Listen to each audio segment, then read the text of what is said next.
The president hired him to teach him about video games. And they're Across all America. young, good-looking individuals. Half are, yeah. And then the other half are neckbeards. I was going to say, and then they hired Eric. Oh, burned. Wow. Burned. Dude, you need to calm down up here, and you need to be down here. You're at like an 8. I need you at like a 3. Excuse me? I'm not an 8. Yo! You're like, I'm obviously a 20 out of 10. I don't know if you've seen my Steve. My mom says I'm handsome. Gamers Summit, Sexualization, aka the Hot Edition. Well, I feel like that kind of innuendo is appropriate for our topic today.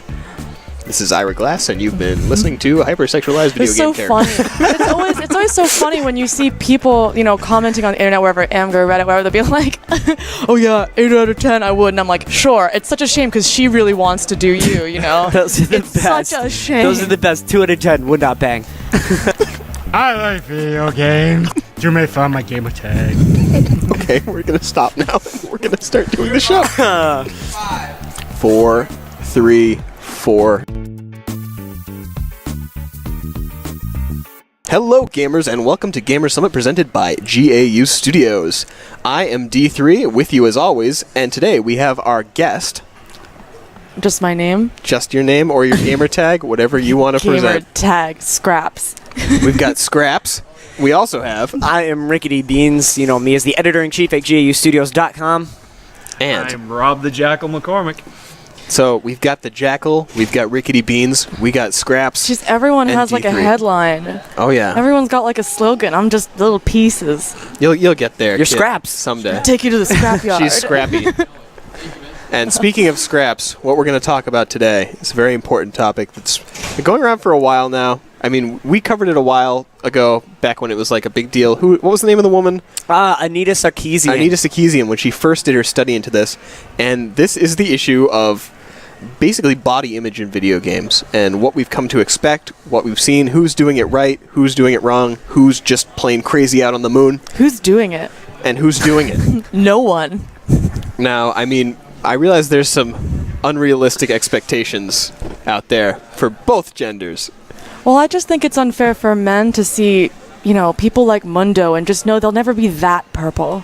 It really sucks. Purple skin is right where I was going to start this off, actually. I mean, I'm sure there are men out there just holding their breaths, wanting to be that color, and it's just never going to happen. It actually has some really disturbing racial undertones about suffocation. I'm sure many people have died. Because suffocating is a race. I'm sure certain races are more prone to Well, suffocation. if you oppress someone enough with a pillow. So, Eric, what video game character do you strive to be the most like, as far as body and image is concerned? Do I strive? I don't strive to do anything in terms of my body. If I could be anyone, I'd be Kratos, just because he is one chiseled human being. He has killed a god. Yes. Would you consider this an unreasonable expectation for you as a man? A bit, I don't think that I could ever, kill a god. Maybe I could have abs like him, but the god killing. could probably I wish I could have red paint and white skin too, but you don't get all the draws out of it. You could have red paint. It's not completely. I don't have to get that out of your range. No, I think there's definitely. I think Kratos, obviously, it's supposed to be a joke. It's not supposed to be like that's what men look like. But then you have like women in that game where they'll be obviously the perfect form of women. So I don't think that game is like. Well, I guess you could say, what is perfect? Is Kratos perfect? Is Kratos perfect looking male? Are you kidding me? Of course. How dare you? I think so. I mean, it's the Greek pantheon. I think that's what they're striving for in that kind of game. Maybe this all comes back to the Greeks, because they were all about like the ideal body and setting that out in sculpture and video and stuff. Well, actually, I think it's interesting that the Greeks, famous for, oh my gosh, I'm now embarrassing myself by not being able to remember the sculptor who was like, I like men when they don't wear much. I'm going to find out the perfect ratios all sculptures of them should be. And that whole business. He was the same sculptor who made that sculpture of Venus and covered it in wax, and it was so real that it got assaulted and they had to take it away. Oh, wow. These men might not be the foremost scholars as far as sculpture is concerned. I took an art class once in college, and I think it was more primarily English, so... So like British art, so it was all like high boobs and like really big foreheads. Yeah. I will kill the Scots. So we've got Kratos, who's like one extreme. I think on the other gender, we can definitely like reference Bayonetta as the other Oh, extreme. you think? But I mean, there's also some video game companies that are out there doing it pretty realistic. I mean, I think as we're advancing, we're kind of getting closer to, well, we're both getting closer and farther, I feel like, from each extreme. We've got games like, what was it, Remember Me, that had Ellen Page? Yep. Remember Me. No, No, it's not Remember Me. It was Beyond Two Souls. Beyond Two Souls. Jesus. Used Ellen Page as a model, and they basically like modeled the body, the face, everything after Ellen Page. It was basically a virtual version of Ellen Page. Oh, yeah. That's hyper realistic. There was Willem Dafoe in the game as well. And Willem Dafoe, the often forgotten Green Goblin. other character. Yeah, Green Goblin. And he was in Grand Budapest as well. Wow, he's doing work now. Anyway. Well, what I kind of think happens in terms of two extremes, a lot of people treat video games as escapism, as a way to be like, I'm going to get my happy hormones for the day. And I think that you can invite escapism by having achievable body types or things, or like, slightly aspirational. I could be that with a bit more work. And then you have people who, I would be a unicorn who can heal people with a stick. And I think that This is League of Legends, you guys know. Gotta get up on that. this is terrible. Everyone's going to think that's all I play. But with when you have the completely unattainable, and like sort of like it happens in Skyrim, some people, they want to be slightly more buff than they are and maybe wear some interesting clothes. Some people want to be a lizard. You can sell games to all these people. That's true. Like, you just mentioned that. That's interesting, because once you get to a certain point, I mean, all the games we've talked about so far are like set storyline games that are made around a story. But in RPGs, you're creating who you want to be. Now, while I do agree with you, you are creating who you want to be. You can't be a fat person. You can't just be anyone. You can be still a fat person. You can't make the sliders unless you put in mods. You can't make them that big. You can't be morbidly obese. But you can't. There's no like fat. There's muscle slider. There's like you get bigger and stronger. You don't get bigger. And yet, you know? as many sliders as I do consume, I In just Saints can't Row get you that can, muscular. yeah. Saints Row. And I don't know then Star about Wars you, Galaxy but as well. Ellie really does it for me.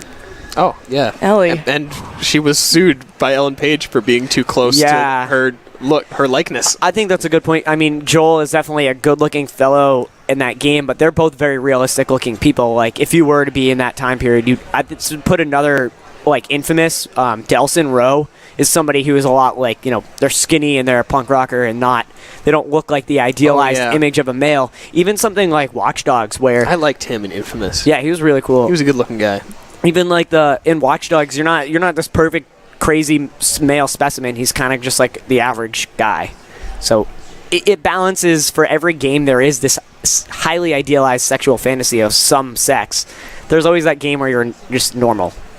Yeah. I gotta disagree, because I think that a lot of the games nowadays, we've come a long way since the 1995 Tomb Raider, with a size 5 waist and a size 54 chest. Like, Lara Croft or Lara Croft, or however you want to. Lara Croft. I think it's Lara. But that's besides the difference. Yeah. Larry Kraft. I've gotten in so many arguments over the Lara thing, but yeah, Lara Croft. Carry on.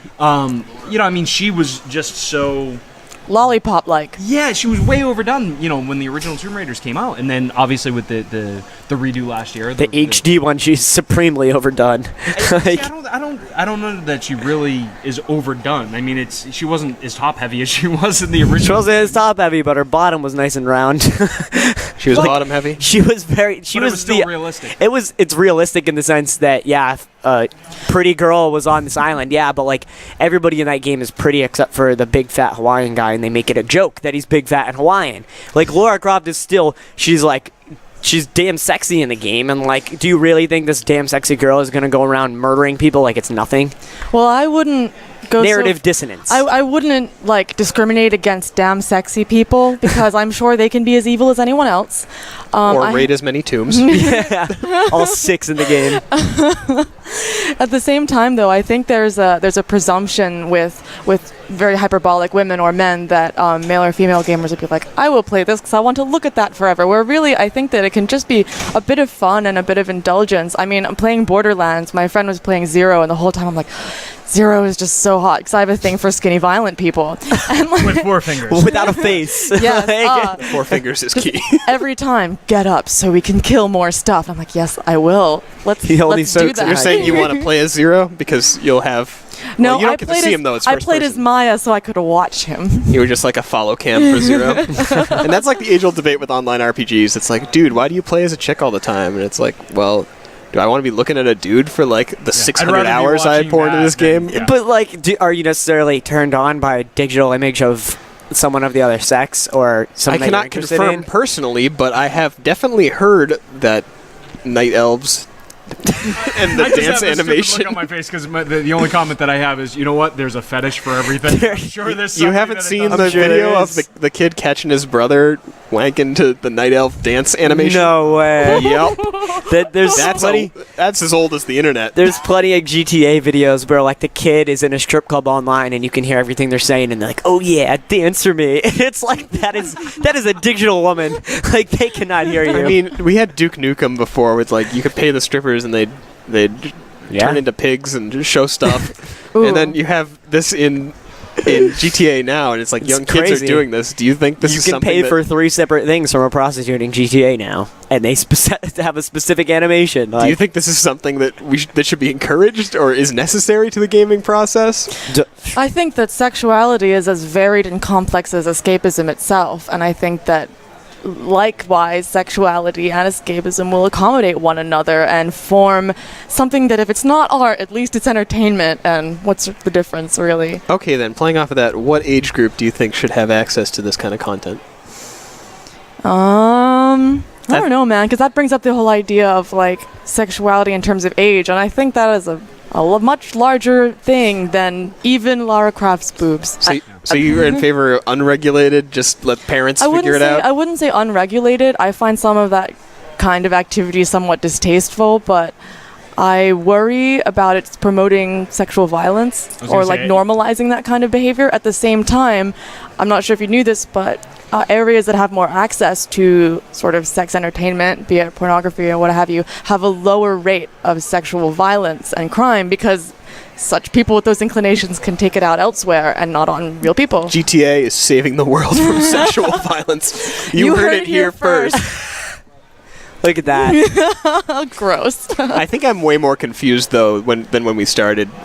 Well, yeah. Now I don't know. So are we saying that that's good? That it should be? I think it should. I think it should follow the culture's standard of laws and rules and regulations. If in America we have deemed that you must be 18 in order to get pornography or look at this and that, then that's what it should be in this area. If other countries handle it differently, let them make it based on their cultural surroundings. So you think it's just something that comes from outside of the game industry? It should come from outside of the everything games is about industry. context. I think exactly everything's Yeah. about context, but it's also about the perspective. And if you're looking at it as someone who's a gamer and you're like, "Oh, it doesn't affect me," you don't know that because you're not looking at it from an objective standpoint. You want everybody to have their opinion on it, and whoever's the majority will decide. You know, I think that's the way everything. I should be. disagree with you heavily because I think one of the most important things about the game industry right now is that it's self-regulated, and that allows them to have the freedom to produce the kind of content they'd like without the government intervening and telling them. I what don't they think can't. the government Look at needs to Australia. intervene. Left 4 Dead. They can't have dead bodies or blood, and it's a terrible game. Or Homefront. No, They can't have blood in Australia. What do all the women do?